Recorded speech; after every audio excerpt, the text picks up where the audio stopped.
एक गांव में पीटर मरिया नाम के पति पत्नी रहते थे। उनकी चेरी नाम की एक 13 साल की बेटी थी। चेरी बहुत अच्छी लड़की थी, हमेशा हंसते और हंसाते रहते थे।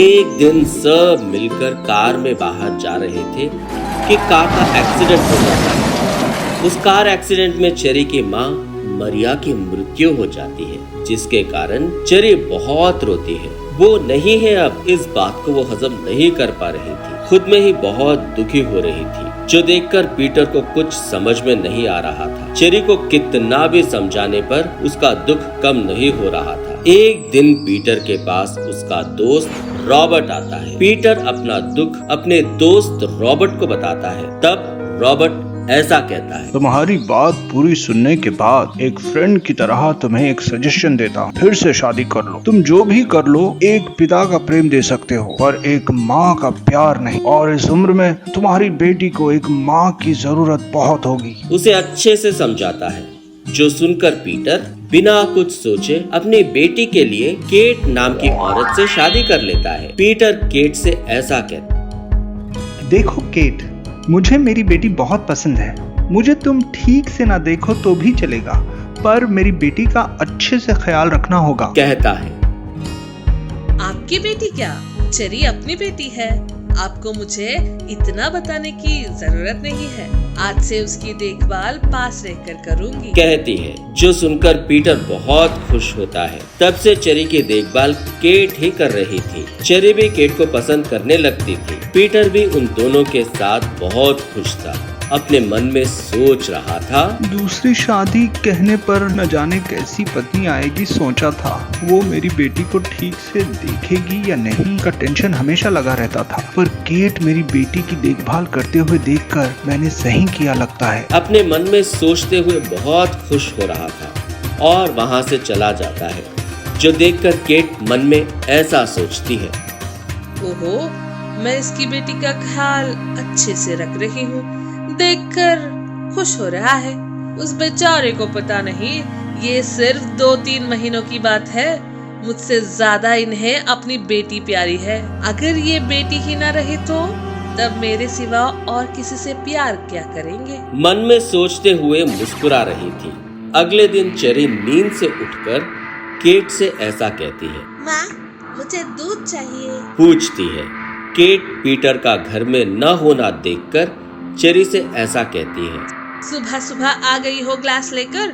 पहले घर के काम खत्म करो, उसके बाद ही तुम्हें दूध दूंगी। कहती है, जो सुनकर शॉक हो जाती है।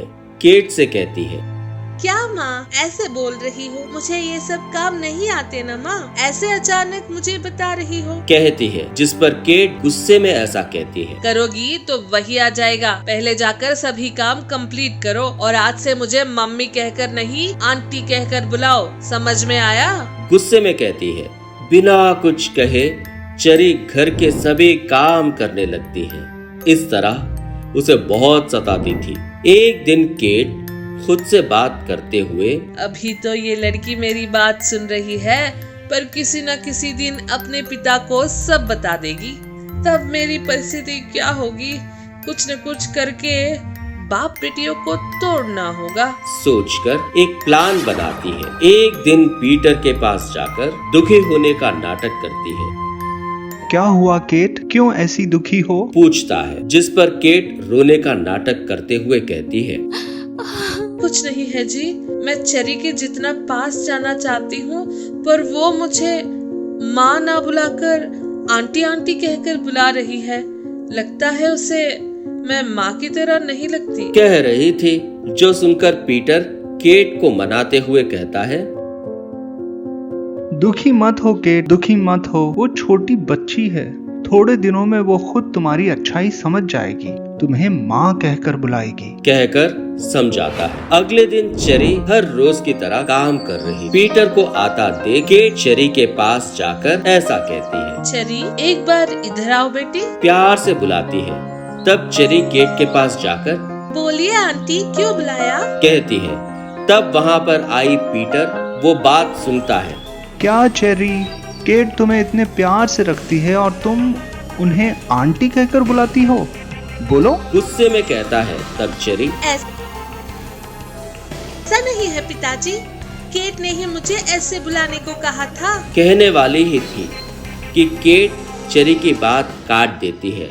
जाने दीजिए ना, उसे जब बुलाने का मन करेगा तब बुलाएगी। अगर इस जन्म में वो मुझे माँ नहीं बुलाती तो मुझे इस जन्म में इतनी ही प्राप्ति है, सोच लूंगी। दुखी होने का नाटक करते हुए कहती है, जो सुनकर पीटर गुस्से में कहता है, देखा ना बेचारी, ये तुम्हारे लिए और तुम्हारे प्यार के लिए कितना तड़प रही है, और कब समझोगी तुम? कहकर वहाँ से गुस्से में चला जाता है।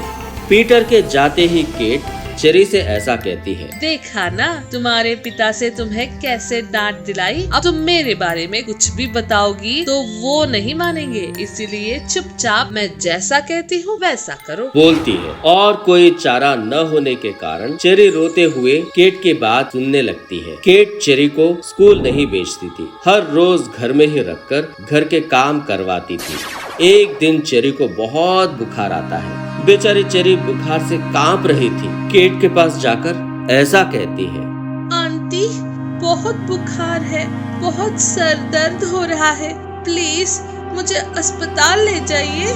कहकर पूछती है, जिस पर केट गुस्से में कहती है, तुम्हें अस्पताल लेकर जाऊंगी तो घर का काम कौन करेगा? जाओ जाओ, पहले घर का काम खत्म करो, जाओ। काम ना करने के ये सारे बहाने हैं, कहती है। जिस पर चेरी रोते हुए घर के काम करने लगती है। काम करते हुए अपनी माँ की फोटो देखकर ऐसा कहती है, क्या है माँ ये? तुम्हें जाते जाते मुझे भी साथ ले जाना चाहिए था ना, मैं इतना दुख नहीं सह पा रही हूँ मैं। कहते हुए रो रही थी। ऐसे काम करते करते थक कर चक्कर खाकर गिर जाती है। चेरी को गिरा हुआ देखकर केट ऐसा कहती है, क्या है ये? काम करो बोला था, सो रही है, अभी बताती हूँ इसे। सोचते हुए गरम गरम पानी लाकर उसके मुंह पर डालती है। तुरंत चेरी चिल्लाते हुए उठती है। तब केट गुस्से में चेरी से ऐसा कहती है, काम करो बोलने पर सो रही हो, कितनी हिम्मत तुम्हारी? गुस्से में कहती है। जो सुनकर चेरी रोते हुए ऐसा कहती है, नहीं आंटी, थक गई थी, इसके कारण नीचे गिर गई थी, please aunty, I am sorry aunty, मैं नहीं कर पा रही हूँ, पूरे बॉडी में बहुत दर्द हो रहा है, अस्पताल ले जाइए मुझे आंटी, प्लीज आंटी। उसे रिक्वेस्ट कर रही थी। क्या बॉडी पेन्स? अस्पताल लेकर जाऊं क्या? किसने बेटी? मैं हूँ ना, तुम्हें देखने के लिए एक अच्छी सी लकड़ी लेकर तुम्हारी बॉडी मसाज करती हूँ। कहकर एक बड़ी सी लकड़ी से उसे मारने लगती है। बेचारी चेरी दर्द से रोते हुए कहती है, प्लीज आंटी मत मारिए, प्लीज आंटी। कहते हुए रिक्वेस्ट कर रही थी, पर वो चेरी को मारना नहीं रुकी। इतने में वहां पर पीटर आता है। केट चेरी को मार रही थी, जो देखकर पीटर को बहुत गुस्सा आता है। केट को मारकर पुलिस के हवाले कर देता है और चेरी को हॉस्पिटल ले जाता है। उसके बाद पीटर फिर शादी नहीं करता, खुद ही सब बनकर अपनी बेटी का ख्याल रखता है। एक गांव में जॉन जेनिफर नाम के पति पत्नी रहते थे। उनकी एक बेटी थी जूली। जेनिफर को म्यूजिक बहुत पसंद था, वो वायलिन बजाती थी। वो अपनी बेटी जूली को भी वायलिन सिखाती थी। वो दोनों वायलिन प्ले करते हुए बहुत एंजॉय करते थे। एक दिन जूली एक नए सॉन्ग का ट्यून बनाने के लिए कोशिश कर रही थी, जो देखकर जेनिफर जूली से ऐसा कहती है, क्या हुआ जूली? माँ, ये मेरी बस की बात नहीं है, मैं जितना भी ट्राई करूँ तुम्हारे जितना अच्छा प्ले नहीं कर पा रही हूँ माँ। जूली, पहले म्यूजिक को खुद भी फील करो, उसके बाद उस ट्यून को खुद में मतलब मन में तुम सुनो, तभी तुमने जो सोचा है वो ट्यून को प्ले कर सकती हो, कहती है। जो सुनकर जूली ऐसा कहती है, नहीं माँ, मैंने ऐसे ही कितना ट्राई किया, फिर भी नहीं हो रहा, शायद ये इंस्ट्रूमेंट ठीक नहीं है। आंखें बंद करके उस सॉन्ग को मन में सोचती है। तब जेनिफर ऐसा कहती है, अब प्ले करो, कहती है। जिस पर जूली उस सॉन्ग को प्ले करती है। वो सॉन्ग बहुत अच्छा था, जो सुनकर जूली शॉक हो जाती है और जेनिफर से ऐसा कहती है, माँ क्या है माँ? इस सॉन्ग को कब से मैं प्ले करने के लिए कोशिश कर रही हूँ, अभी आया है ये। माँ बहुत अच्छा है, बहुत अच्छा है जूली, कहती है और फिर जूली को अपने पास लेकर माथे पर एक किस करके हक करके ऐसा कहती है, तुम बड़ी होकर बहुत अच्छी म्यूजिशियन बनना जूली। कहती है। जूली के कुछ कहने के बीच में वहाँ पर अचानक भूकंप आ जाता है, जिसके कारण वहाँ के बिल्डिंग धूल में मिल जाता है। इस हादसे में जेनिफर मर जाती है। जूली के सिर पर गहरी चोट लगती है, जिसके कारण जूली के कान काम करना बंद कर देती है। इसके कारण जूली म्यूजिक नहीं सुन पाती थी। उसकी माँ जेनिफर को याद करके उसके लिए वायलिन को पकड़कर हर दिन रोती रहती थी, जो देखकर जॉन को क्या करे कुछ समझ नहीं आ रहा था। अब जूली को एक अच्छी माँ चाहिए सोचकर मरिया नाम की औरत से शादी कर लेता है। मरिया की पहले से ही एक बेटी थी, जिसका नाम सारा था। रिश्ते में सारा जूली की सौतेली बहन बन जाती है। जॉन ने जैसा सोचा था, मरिया जूली का अपनी खुद की बेटी से ज्यादा ख्याल रखती थी, जो सारा को बिल्कुल भी अच्छा नहीं लगता था। एक दिन सारा मरिया से कहती है, क्या माँ तुम ऐसे कर रही हो? मैंने क्या किया बेटी? पूछती है। तब सारा गुस्से में कहती है, मुझसे ज्यादा अहमियत तुम उस जूली को दे रही हो। तुम मेरी माँ हो या उसकी माँ? मैं तुम दोनों की ही माँ हूँ, मुझे तुम दोनों ही पसंद हो, कहती है। जो सुनकर सारा, नहीं तुम्हें वो ज्यादा पसंद है मुझसे ज्यादा, तुम मुझे पूरी तरह से भूल गई हो, कहती है। जिस पर मारिया, ऐसा कुछ नहीं है बेटी, वो तुमसे छोटी है ना, ऊपर से उसकी माँ भी मर गई है, दुख में है, इसलिए उसे थोड़ा ज्यादा क्लोज हुई हूँ बस, कहती है और सारा को समझाने की कोशिश करती है, फिर भी सारा नहीं सुनती। अगर आप सच बोल रही हो तो उस बहरी को हॉस्पिटल में डाल दीजिए, घर में क्यों रखा है, कहती है। जो सुनकर मारिया को गुस्सा आ जाता है और गुस्से में मारिया सारा को थप्पड़ मारकर ऐसा कहती है, जूली कहीं नहीं जाएगी, वो मेरी बेटी है। एक और बार जूली को बहरी बोला तो क्या करती हूँ देखो, कहती है। जो देखकर सारा रोते हुए वहाँ से अपने रूम में चली जाती है, जिसके कारण सारा को जूली पर गुस्सा और भी बढ़ने लगता है और वो सोचती है, मुझे कभी भी कुछ न बोलने वाली माँ ने आज मुझे तुम्हारी वजह से थप्पड़ मारा, तुम्हें नहीं छोड़ूंगी, मन में सोचती है। अगले दिन मारिया जॉन दोनों बाहर जाते हैं। घर में सारा और जूली ही थे। सारा यही सही समय सोचकर जूली से घर के सारे काम करवा रही थी।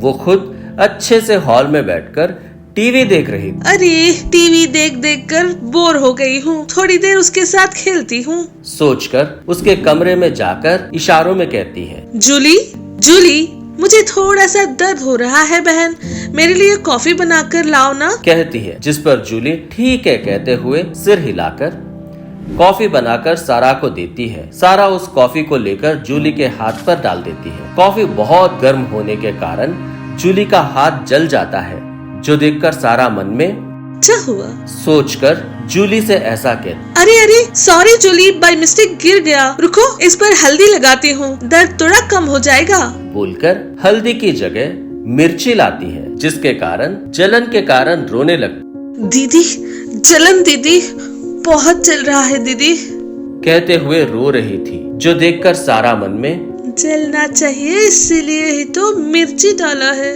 सोचकर जूली से ऐसा कहती है, अरे सॉरी बहन, हल्दी सोचकर मिर्ची डाल दी है मैंने, रुको रुको पहले तुम्हारा हाथ धो देते हैं, उसके बाद ऑइंटमेंट लगाऊंगी मैं। उतने में जॉन मरिया घर आते हैं। ये देखकर सारा मन में ऐसा सोचती है, छी इन लोगों को अभी आना था और थोड़ी देर रुक कर आते तो जूली को अस्पताल नहीं डायरेक्ट ऊपर भेज देती। जॉन मरिया दोनों जूली का हाथ जला देखकर फौरन ऑइंटमेंट लगाकर ट्रीटमेंट करते हैं। उस दिन शाम को जूली अपने कमरे में बैठकर रो रही थी, जो देखकर मारिया जूली से इशारे करके ऐसा कहती, क्या हुआ जूली, किस लिए ऐसे दुखी हो रही हो?